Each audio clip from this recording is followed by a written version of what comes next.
My wife and her AP set me up for tax fraud. I got 18 months in federal prison. They got my money, my house, and each other. Every single month, they requested to visit me. Every single month, I checked the box, denied. They wanted forgiveness. They wanted closure. What they're going to get is a courtroom, a jury, and justice so brutal they'll wish I'd stayed locked up forever. My name is Cameron Bradford. I'm 45 years old, and until 18 months ago, I was the manufacturing plant manager at Riverside Industrial Solutions in Ohio. Good job, good salary, good benefits. The kind of position you were 20 years to get. My wife, Jessica, and I had been married for 16 years. We had a 14-year-old daughter, Sophie, who was the center of our world. At least, I thought she was the center of our world. The first real warning sign came on a Tuesday evening in March. I came home from the plant around 7, exhausted from dealing with the production line shutdown. Jessica was in the kitchen, but she wasn't cooking. She was on her phone, typing furiously, and when I walked in, she practically threw into her purse. "Hey," I said, loosening my tie. "Everything okay?" "Fine," Jessica said quickly. Too quickly. "Just work stuff." Jessica managed the marketing department at a mid-sized consulting firm downtown. She'd always been dedicated to her job, but lately, she'd been working late more often. Weekend emails. Emergency client calls that required her to leave the house at odd hours. "How was your day?" I asked, opening the refrigerator. "Busy. We have a new financial consultant joining the team. Troy Anderson. He's supposed to help streamline our accounting processes." I grabbed a beer and turned to look at her. She was staring at her purse where she'd hidden her phone, her fingers tapping nervously on the counter. "That's good," I said. "Lord knows your department could use some organization." She didn't smile. She used to smile at my jokes, even the bad ones.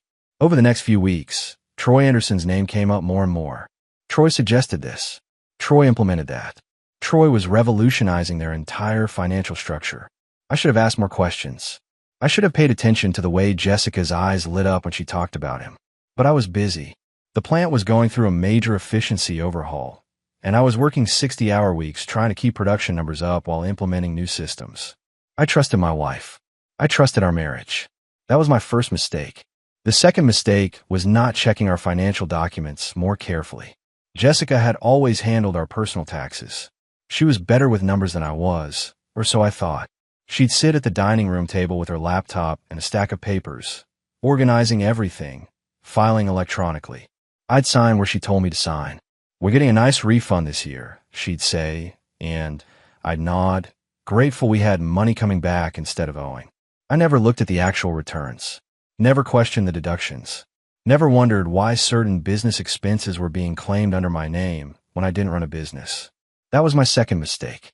By June, Jessica was working late 3 or 4 nights a week. Sophie started asking me why Mom was never home for dinner anymore. "She's working on an important project, sweetheart," I'd tell her. "It'll calm down soon." But it didn't calm down. It got worse. The unraveling started with a phone call I wasn't supposed to hear. It was late July, a Saturday afternoon. I was in the garage, working on an old motorcycle I'd been restoring for the past year. It was my escape, my therapy, something I could control with my hands when everything else felt chaotic. Jessica told me she was running to the grocery store. I heard her car pull out of the driveway, heard the engine fade down the street. But 10 minutes later, I went inside to grab a beer, and I heard her voice coming from the backyard.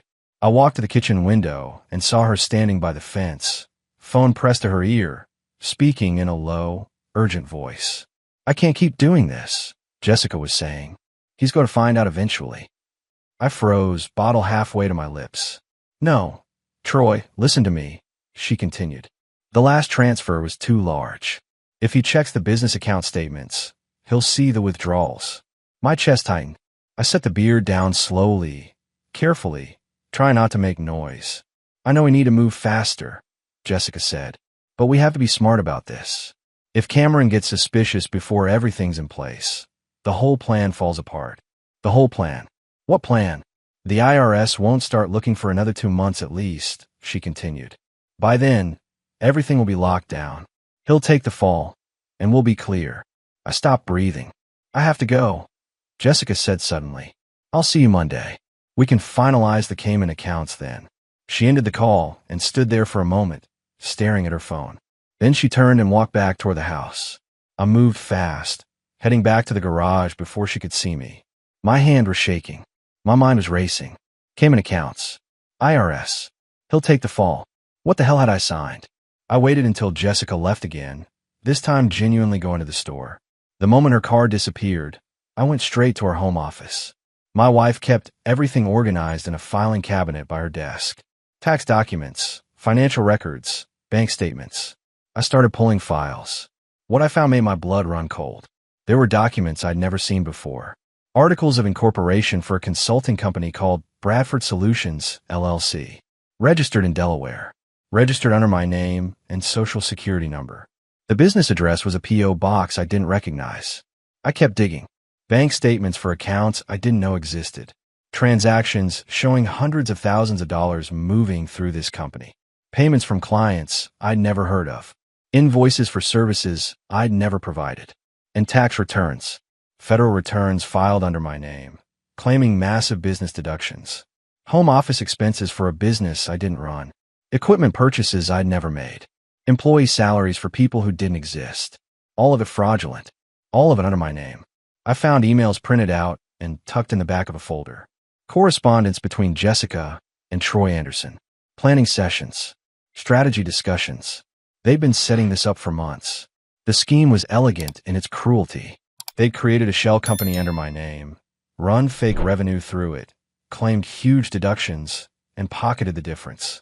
When the IRS eventually audited the company, which they inevitably would given the red flags, I'd be the one on the hook.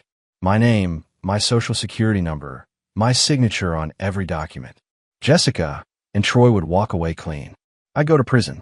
I sat in that office chair for 2 hours, reading through everything, my rage building with each page. My wife hadn't just cheated on me. She conspired with her lover to commit federal tax fraud in my name. She was setting me up to take the fall for their crimes while they ran off with the money. By the time Jessica came home with groceries, I'd made copies of everything, photographed every document with my phone, uploaded them to a secure cloud storage. I wasn't going down without a fight. I didn't confront Jessica that night. That's what she would have expected, what most men would have done. Storm in, wave the documents, demand answers. But I'd spent 20 years managing complex operations, solving problems that required patience and strategy. This situation was no different. I needed to think like a plant manager, not like a betrayed husband. Over the next 3 days, I maintained perfect normalcy. Came home at my usual time, kissed Jessica on the cheek, asked about her day. She had no idea I knew everything. No idea I was watching her every move, cataloging every lie. On Thursday evening, I told Jessica I needed to work late at the plant. Instead, I drove to meet with Gerald Hopkins, a criminal defense attorney my college roommate had recommended. Gerald's office was in downtown Cleveland, 20th floor with a view of Lake Erie. He was in his 60s, gray-haired, with the kind of sharp eyes that missed nothing. "Mr. Bradford," Gerald said, shaking my hand. "Tom spoke highly of you. Said you needed help with a sensitive matter." I sat down and slid a USB drive across his desk. "Everything's on there. I need you to look at it and tell me how bad this is." Gerald plugged in the drive and started reading. His expression darkened with each document. "Your wife did this?" he asked after 20 minutes. "My wife and her lover," I said. "Troy Anderson. He works in her company's finance department." Gerald leaned back in his chair. "Mr. Bradford, this is federal tax fraud on a significant scale. We're looking at potentially $300,000 in fraudulent deductions and unreported income flowing through shell companies registered in your name. What's my exposure? If the IRS discovers this, and they will discover it, you're looking at criminal charges. Tax evasion, wire fraud, possibly money laundering. We're talking 5 to 10 years in federal prison." The words hung in the air like a death sentence. Even though I didn't do it, I asked. "Your signature is on the documents," Gerald said. "Your social security number. Your name on the company registration. Proving you didn't know about it will be extremely difficult. The burden of proof is on you, and right now, all the evidence points to your guilt." I sat there absorbing that reality. My wife had built a perfect trap. Even if I could prove the affair, even if I could show she conspired with Troy, I was still the one whose name was on everything. What are my options? I asked. Gerald steepled his fingers. Option 1. Go to the FBI immediately. Report the fraud. Cooperate fully. Hope they believe you're a victim and not a co-conspirator. It's risky. They might still charge you. Option 2. Build a case before anyone else discovers the fraud. Gather evidence of the conspiracy between your wife and her lover. Document everything. Bank records, emails, witness statements. If you can prove they deliberately framed you, you might avoid prosecution entirely. How long do I have? Hard to say. Months, maybe. The IRS processes audits slowly. But once they flag your returns, the clock starts ticking fast. I drove home in silence, my mind working through scenarios. I couldn't go to the authorities yet. I needed proof of the conspiracy, proof that would hold up in court. That night, I installed monitoring software on our home computer. Keyloggers, screen capture programs, email trackers. Everything ran in the background, invisible to Jessica. I also called an old friend from the Army, Pete Davidson, who now ran a private investigation firm in Columbus. Cam, good to hear from you, Pete said when he answered. What's going on? I need surveillance on my wife, I said, and I need it done quietly. The monitoring software gave me everything I needed. Within a week, I had Jessica's complete email correspondence with Troy, planning sessions, bank account details, transfers to offshore accounts in the Cayman Islands, even discussions about what they'd do after I was safely in prison. That phrase haunted me. Safely in prison. As if I were a problem to be solved, an obstacle to be removed. Pete's surveillance confirmed what I already suspected. Jessica and Troy were meeting 3 times a week at a hotel near her office. Not just affair meetings, but planning sessions. They bring laptops, documents, spend hours coordinating their scheme. I showed everything to Gerald Hopkins. This is good, Gerald said, reviewing the evidence. This proves conspiracy, but we need to act fast. I'm hearing through channels that the IRS is already looking at your returns. How long do I have? Days, maybe a week.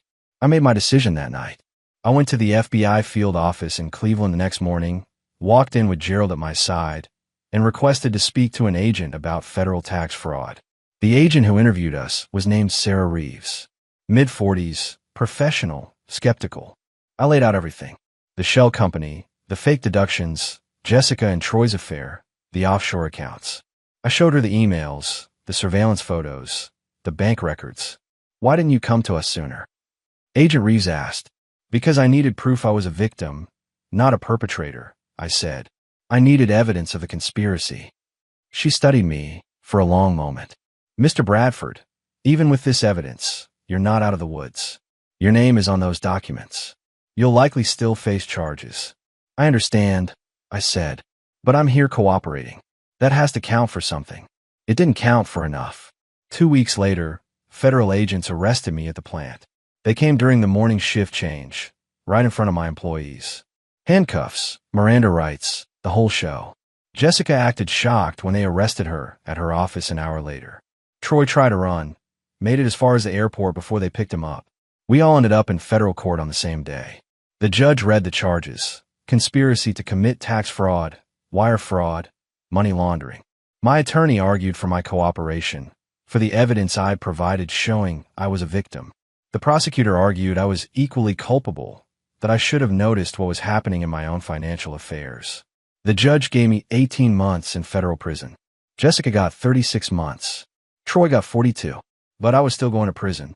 18 months for crimes I didn't commit because my wife had betrayed me, and I'd been too trusting to see it coming. The federal correctional facility in Morgantown, West Virginia, became my home for the next 18 months. They processed me on a cold November morning, took my clothes, gave me a uniform, assigned me to a cell in C Block. My cellmate was a man named Vincent Torres. He was 52, former accountant serving 4 years for embezzlement. He took one look at me and said, "First time?" "Yeah," I admitted. "Tax fraud." Vincent asked, "How'd you know?" "You've got that look. White-collar guy. Confused about how you ended up here. Let me guess. Your wife or your business partner screwed you over." "My wife," I said. "And her lover." Vincent nodded like he'd heard it 1,000 times. "My business partner and my lawyer. They framed me for stealing client funds. By the time I figured out what they'd done, I was already indicted." Over the next few weeks, Vincent taught me how to survive. Keep your head down. Don't make enemies. Don't trust anyone. Follow the routine, and time passes faster. The routine was simple. Wake at 6. Count. Breakfast in the cafeteria. Work detail, I got assigned to the library. Lunch. More work. Recreation hour in the yard. Dinner. Count again. Lockdown at 9. Every day the same. Every day feeling like a year. The first visitor request came in December, 3 weeks after I arrived. Jessica Bradford and Troy Anderson, requesting a joint visit. I stared at the request form in disbelief. They had the audacity to come here together, to try to see me as if nothing had happened. You accepting? The guard asked. No, I said firmly. Denied. Your call, the guard said with a shrug. Vincent noticed when I came back to the cell. Visitor request. My wife and her boyfriend, I said bitterly. They want to visit me. Together. Vincent raised his eyebrows. That's bold. I refused. Good. Don't see them. Visits from people who put you here are poison. They'll just mess with your head. But the requests kept coming. Every month, like clockwork. Sometimes Jessica alone. Sometimes both of them. Once just Troy. Each time, I checked the box, denied. I didn't want their apologies or their explanations. I didn't want to see Jessica's face or hear Troy's voice. They destroyed my life, and now they expected me to sit across from them in a visiting room and pretend we could have a civil conversation. I refused to give them that satisfaction. Instead, I focused on what I could control. I worked in the library, reorganizing the legal section, helping other inmates with their appeals. I started building a case for my own future, researching civil litigation, financial fraud, wrongful imprisonment. My daughter Sophie visited once a month. Those were the only visits I accepted. She'd sit across from me in the visiting room, trying to be brave, try not to cry. How's school? I'd ask, desperate for normalcy. It's okay, Sophie would say. Mom's living with Troy now, in his apartment. The words cut deeper than any prison sentence. My wife had moved in with her lover while I was locked up for their crimes. How do you feel about that? I asked carefully. Sophie looked down at the table. I hate him, Dad. I know what they did to you. Grandma told me everything. My mother. She'd been my rock through all of this, taking care of Sophie while I was inside.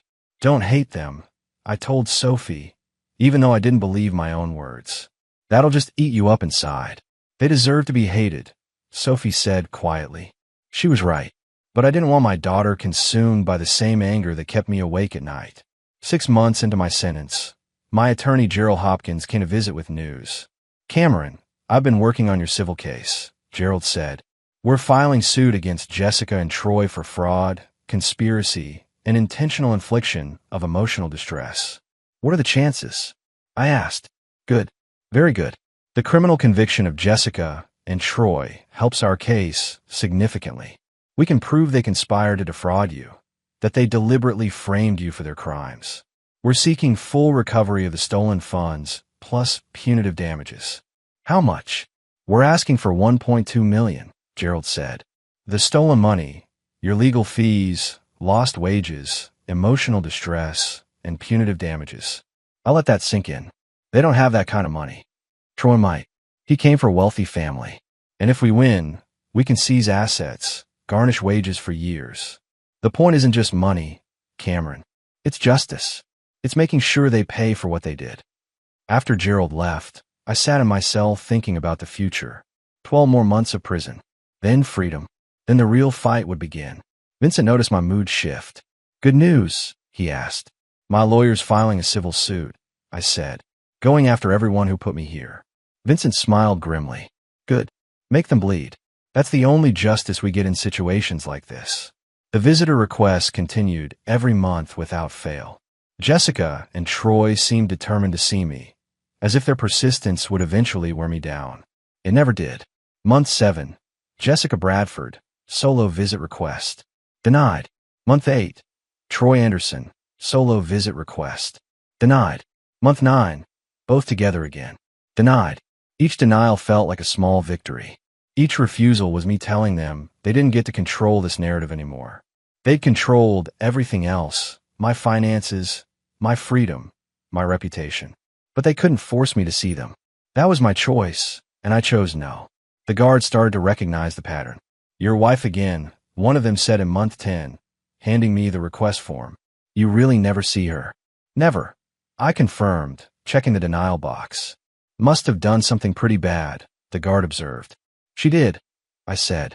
She and her boyfriend framed me for tax fraud. That's why I'm here. The guard's expression shifted from curiosity to understanding. And they keep trying to visit you? That's messed up. They want to ease their conscience, I said.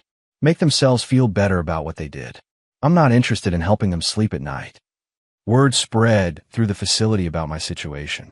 Other inmates heard the story, the wife and lover who'd set me up. Some offered advice. Others shared similar stories of betrayal. But Vincent's advice remained the most valuable. Don't let them in your head. Every day you refuse to see them is a day you stay strong. The moment you accept a visit, you're giving them power again. I used my time productively. The library became my sanctuary. I read everything I could find about civil litigation, asset recovery, fraud law. I wrote letters to Gerald Hopkins with ideas for the case, questions about strategy, requests for information. Gerald's paralegal, a sharp woman named Monica, became my primary contact. She'd send me updates every 2 weeks, copies of filings, responses from the defendant's attorneys. Jessica and Troy had hired expensive lawyers, trying to fight the civil suit. They claimed they were victims too, that I'd been involved in the scheme from the beginning. Their attorneys painted me as a co-conspirator trying to shift blame. It was the same strategy they'd used in criminal court, and it had partially worked there. But Gerald was confident it wouldn't work in civil court. The burden of proof is lower, Gerald wrote in one letter. We don't need to prove beyond reasonable doubt. We just need to prove it's more likely than not that they defrauded you. And we have the evidence. Their emails, their offshore accounts, their affair. The jury will see right through their lies. I clung to those words during the long nights in my cell. My daughter Sophie turned 15 while I was inside. My mother threw her a small birthday party. Sophie called me from the prison phone system, and we talked for 15 minutes about school, friends, normal teenage things. Mom wanted me to ask you something, Sophie said hesitantly near the end of the call. My jaw tightened. What? She wants to know if you'll see her. She says she needs to talk to you about the house and finances. Tell your mother she can communicate through her attorney. I said evenly. I have nothing to say to her. That's what I figured, Sophie said.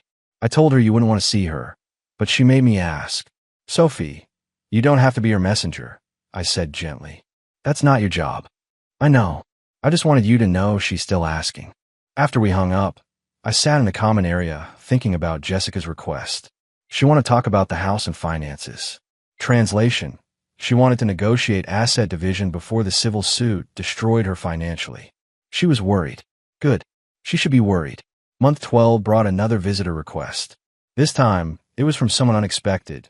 Jessica's mother, Linda Bradford.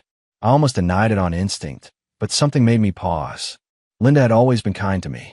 She'd apologized after my arrest, saying she couldn't believe what her daughter had done. I accepted the visit. Linda came on a Saturday. She looked older than I remembered, grayer, more tired.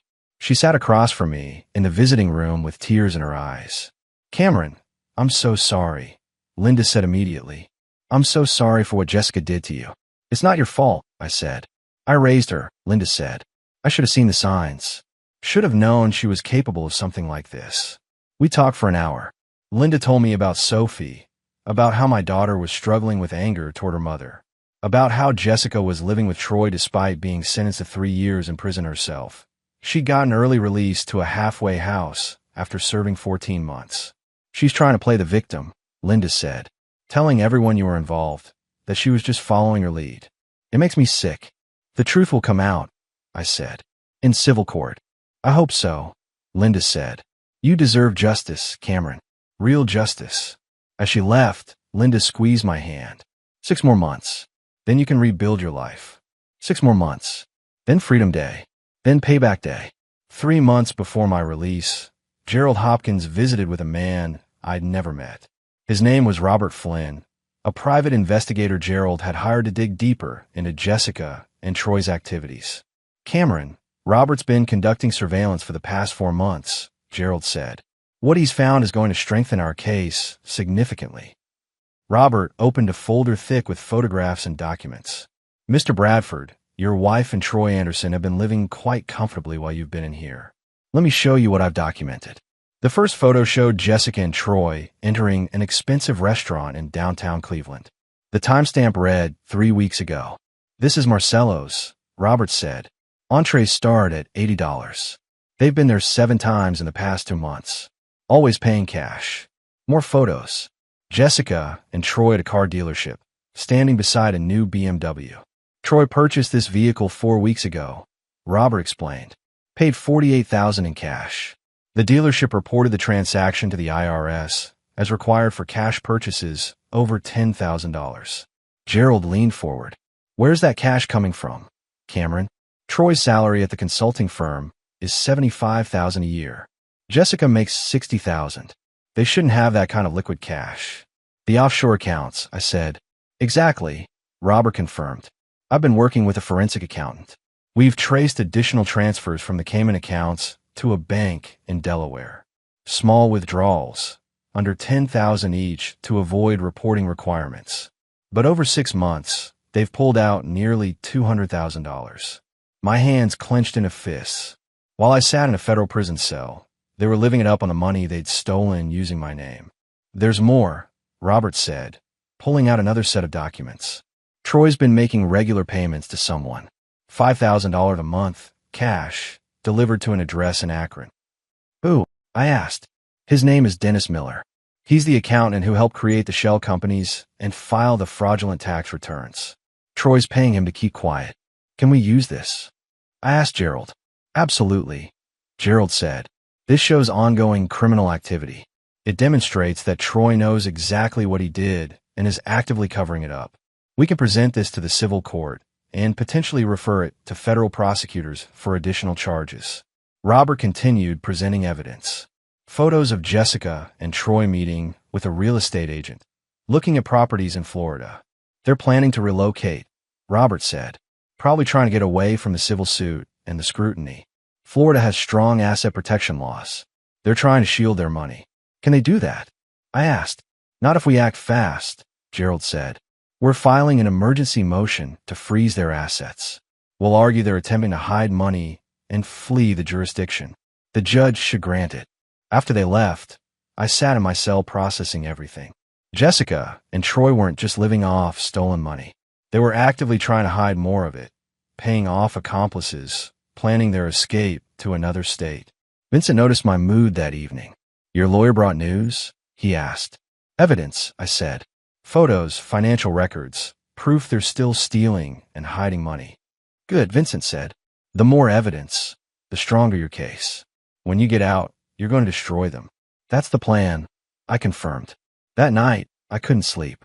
I lay on my bunk thinking about everything Robert had shown me. The expensive dinners, the new car, the cash payments, the Florida properties. Every piece of evidence was another nail in their coffin. 3 more months. Then I'd be free. Then the real battle would begin. The last 3 months of my sentence moved differently than the first 15. Time felt both faster and slower. Faster because I could see the end approaching.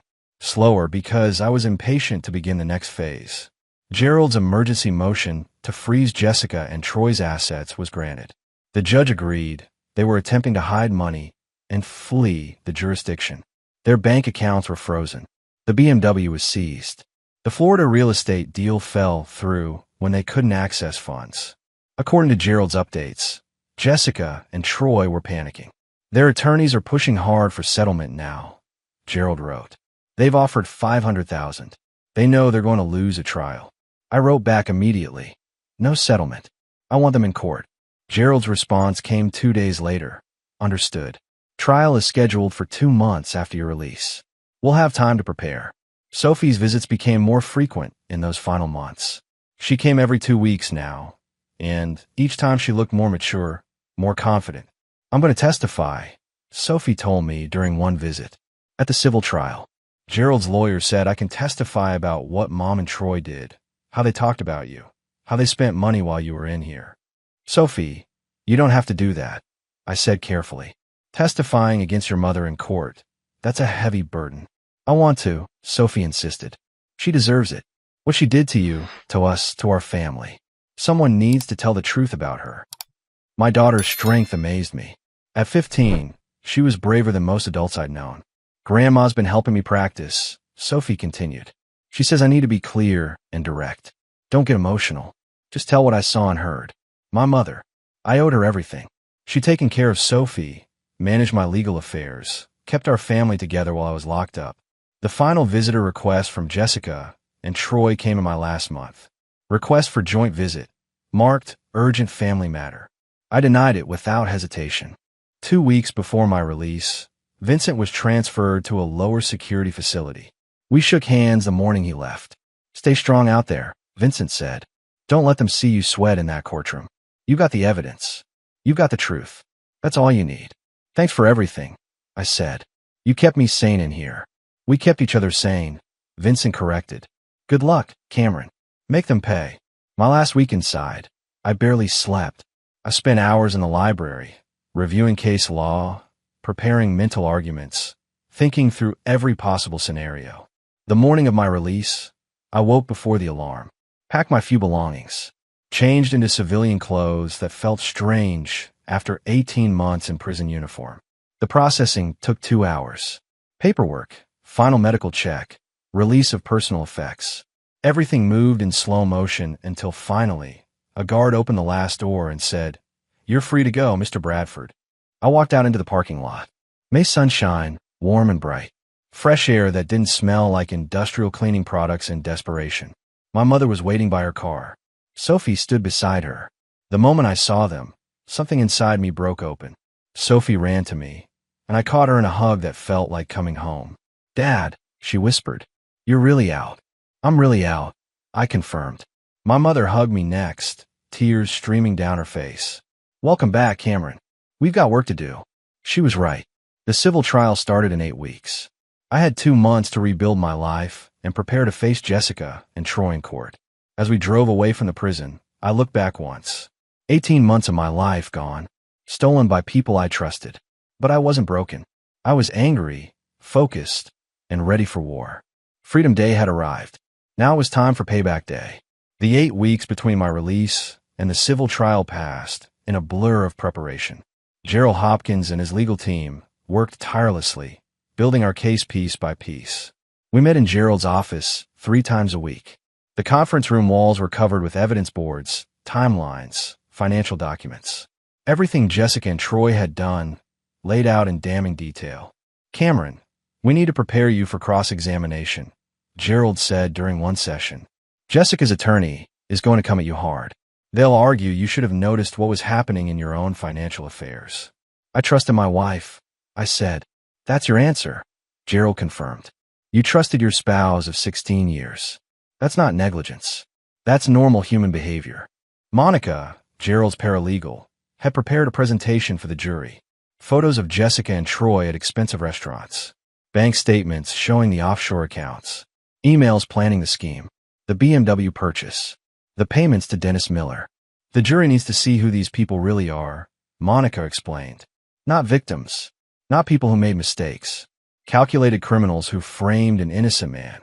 My daughter Sophie sat through one of the prep sessions. She was nervous about testifying, but determined. "They're going to ask you about your mother," Gerald told Sophie gently. "About your relationship with her.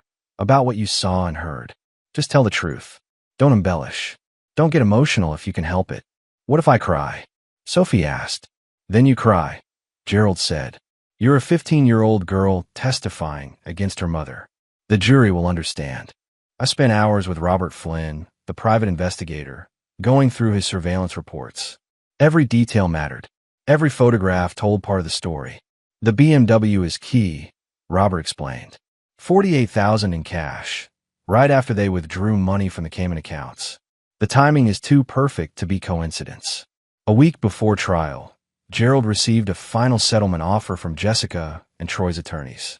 $1 million, paid over 5 years, in exchange for dropping the suit. Gerald presented it to me in his office. "It's not a bad offer, Cameron. Guaranteed money. No risk of losing a trial." I didn't hesitate. "No, I want them in court. I want a jury to hear what they did. I want a verdict that says they're guilty." Gerald nodded. "I was hoping you'd say that. Let's go to war." The night before trial, I couldn't sleep. I sat in my mother's living room, where I'd been staying since release, thinking about everything that led to this moment. Jessica's betrayal. Troy's arrogance. The 18 months stolen from my life. The damage to Sophie. The destruction of everything I'd built. Tomorrow, it would all be laid bare in a courtroom.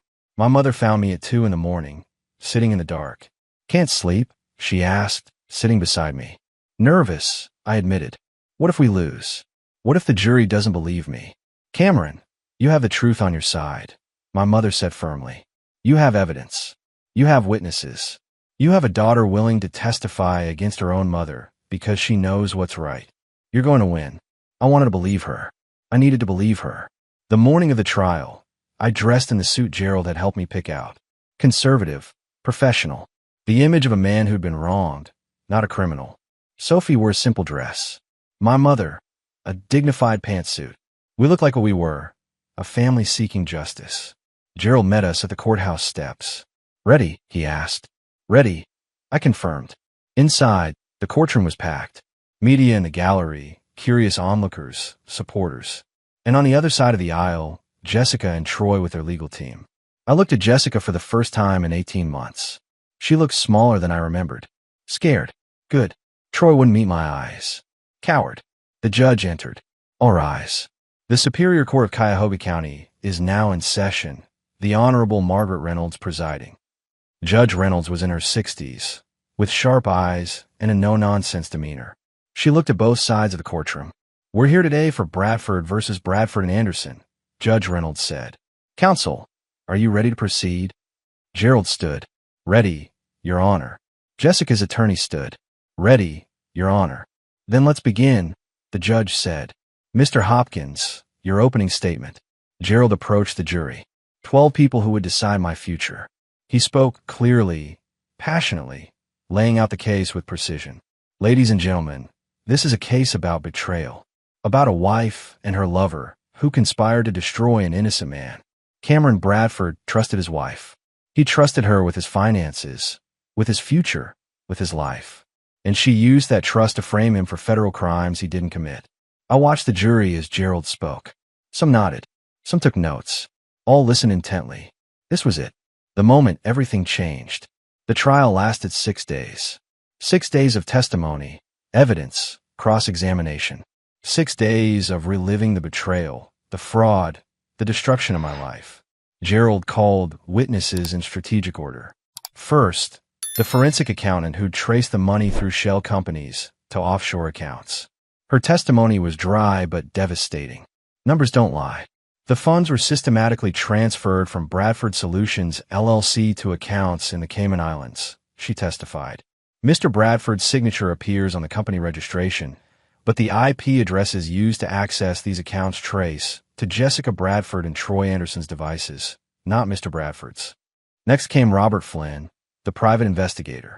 He presented surveillance photos, financial records, evidence of Jessica and Troy's lavish spending.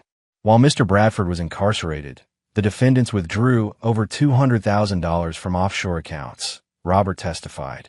They purchased a luxury vehicle, dined at expensive restaurants, and attempted to buy property in Florida, all using money obtained through the fraudulent scheme. Jessica's attorney tried to discredit Robert during cross-examination, suggesting the surveillance was invasive or the photos misleading. It didn't work. The evidence was too clear. On day 3, Sophie took the stand. My 15-year-old daughter, facing down a courtroom full of strangers and her own mother. Gerald questioned her gently. "Sophie, did you ever hear your mother and Troy Anderson discuss your father's legal situation?" "Yes," Sophie said, her voice steady despite her obvious nerves. "I heard them talking about how stupid Dad was for signing documents without reading them. Mom said it was perfect because everything was in his name, so he'd take the fall." Jessica's face went pale. Troy stared at the table.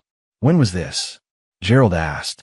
2 weeks before Dad was arrested," Sophie said. "I was upstairs doing homework. They didn't know I could hear them." During cross-examination, Jessica's attorney tried to suggest Sophie was confused or mistaken. Sophie didn't waver. "I know what I heard," she said firmly. "My mother talked about my father like he was a problem to get rid of. I'll never forget it." On day 4, Dennis Miller testified. Troy's accomplice, the accountant who'd helped create the fraudulent returns. He'd been given immunity in exchange for his testimony. Troy Anderson approached me in June of that year, Miller said. He asked me to create shell companies and file tax returns that would appear to be from Cameron Bradford's business. He paid me $50,000 over 6 months. Did you ever meet Cameron Bradford? Gerald asked. Never. I dealt exclusively with Troy Anderson and Jessica Bradford. The prosecution rested on day 5. Jessica's attorney called character witnesses, people who claimed Jessica was honest and trustworthy. Gerald dismantled them on cross-examination. Then Jessica took the stand. That was their mistake. Gerald's cross-examination was surgical. He presented email after email, showing her planning the scheme with Troy. He showed bank records proving she'd accessed the offshore accounts. He showed photos of her spending stolen money. Mrs. Bradford, you testified that you believe your husband was involved in this scheme, Gerald said. Yet you visited him in prison every month for 18 months. Why? Jessica hesitated. I wanted to give him a chance to confess. You wanted him to confess to crimes you committed? Gerald pressed. We both made mistakes. Mrs. Bradford, yes or no? Did you create Bradford Solutions LLC without your husband's knowledge? I don't remember exactly. Yes or no, Mrs. Bradford? Yes, she finally admitted, her voice breaking. The jury's expression said everything. Disgust, anger, understanding. Closing arguments came on day 6. Gerald was brilliant, weaving together every piece of evidence into an undeniable narrative of conspiracy and fraud. Jessica's attorney tried to muddy the waters, suggesting I'd been negligent at minimum. It rang hollow after everything they'd heard. The jury deliberated for 8 hours. When they returned, the foreman stood. In the matter of Bradford versus Bradford and Anderson, on the charge of fraud and conspiracy, we find for the plaintiff, Cameron Bradford. We award damages in the amount of $1,400,000. The courtroom erupted. My mother grabbed my hand. Sophie was crying.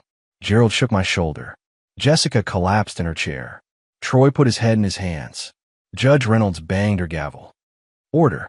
Mr. Bradford, the court recognizes the severe harm done to you. The defendants are ordered to pay the full judgment within 90 days. Additionally, I'm referring this case to federal prosecutors for potential additional charges related to money laundering and witness tampering. It was over. I'd won. Outside the courthouse, reporters surrounded us. I gave a brief statement. For 18 months, I sat in a federal prison for crimes I didn't commit. Today, a jury confirmed what I've always known. I was framed by people I trusted. This verdict doesn't give me back the time I lost, but gives me justice.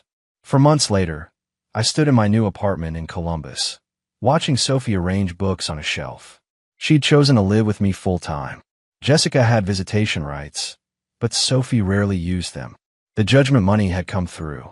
After legal fees, I netted $800,000. Enough to rebuild, to start over. Jessica and Troy had both filed for bankruptcy. The BMW was sold, the jewelry gone, everything they'd bought with stolen money, seized to pay the judgment, and the federal prosecutors had filed additional charges. Money laundering, conspiracy. They were both looking at more prison time. My phone buzzed. A text from Gerald. Federal trial set for January. They're offering plea deals. Want you to know before you hear it elsewhere. I didn't care about their pleas. I got what I came for. Vindication. Justice. My life back. Sophie looked over at me. You okay, Dad? Yeah, I said, meaning it for the first time in 2 years. I'm okay. My wife and her lover had set me up for tax fraud. They'd stolen 18 months of my life. But I'd refused to break. I'd refused their visits. I built my case and fought back. Freedom Day had come. Payback Day had come. And I'd won.